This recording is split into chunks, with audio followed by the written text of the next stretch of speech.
जब भी रूपी गिरता है आपकी सेविंग्स गलती है, इंपोर्ट्स महंगे होते हैं और दुनिया इंडिया को उतना स्ट्रांग नहीं मानती जितना हम सोचते हैं। But why the hell is this happening? असली वजह क्या है? चलो सच को बिना फिल्टर के खोलते हैं। जब किसी देश की करेंसी गिरती है, सबसे बड़ा हिट आम जनता पर लगता है। और अभी इंडियन रूपी लगातार प्रेशर में है। पैट्रियोटिक एक्सक्यूजेस हटा दो। करेंसी कभी भी यूं ही नहीं गिरती। इसके पीछे सिस्टम की कमजोरियां होती हैं। चलो एक एक करके साफ साफ समझते हैं। Global pressure, reality nobody wants to accept. First truth, India दुनिया को कंट्रोल नहीं करता। जब यूएस डॉलर स्ट्रांग होता है, लगभग हर करेंसी गिरती है, रूपी भी। क्यों?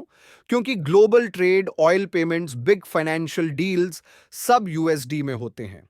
यूएस फेडरल रिजर्व जब इंटरेस्ट रेट बढ़ाता है, फॉरेन इन्वेस्टर्स इंडिया से पैसा निकालकर अमेरिका ले जाते हैं।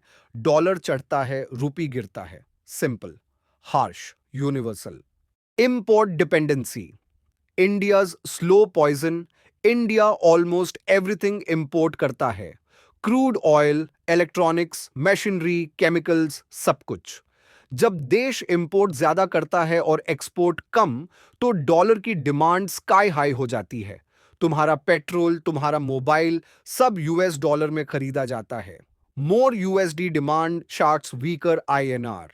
जब तक इंडिया प्रोडक्शन बढ़ाकर इंपोर्ट्स नहीं घटाएगा, रूपी की हालत फ्रैजाइल ही रहेगी। Foreign investors, India's biggest mood swing. Foreign portfolio investors India को लॉन्ग टर्म होम नहीं, टेम्पररी पार्किंग मानते हैं।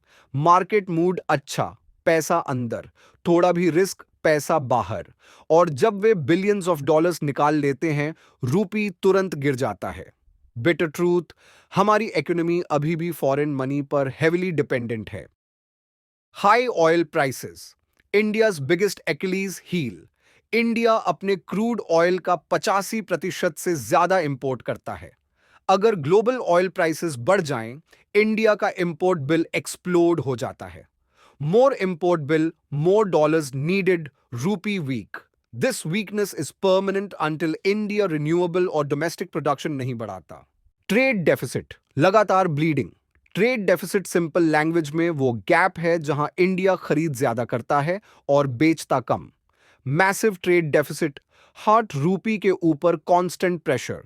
जब एक्सपोर्ट कमजोर और इंपोर्ट स्ट्रांग हो, करेंसी नेचुरली गिरती है।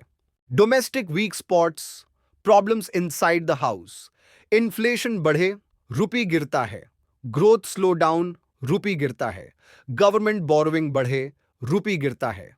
इंडिया क्राइसिस में नहीं है, लेकिन क्रैक्स हैं और करेंसी उन क्रैक्स को सबसे पहले एक्सपोज करती है। Is the rupee doomed?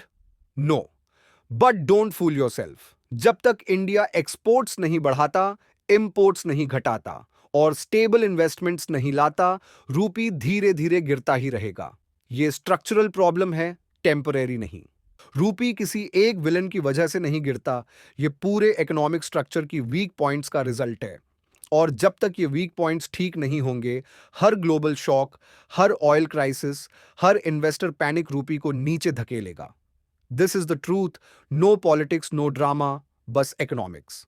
अगर ऐसे अनफिल्टर्ड, ब्रूटली ऑनेस्ट ब्रेकडाउन्स चाहिए, तो सब्सक्राइब करो और इस वीडियो को शेयर कर दो। सच अनकंफर्टेबल होता है, लेकिन जरूरी भी।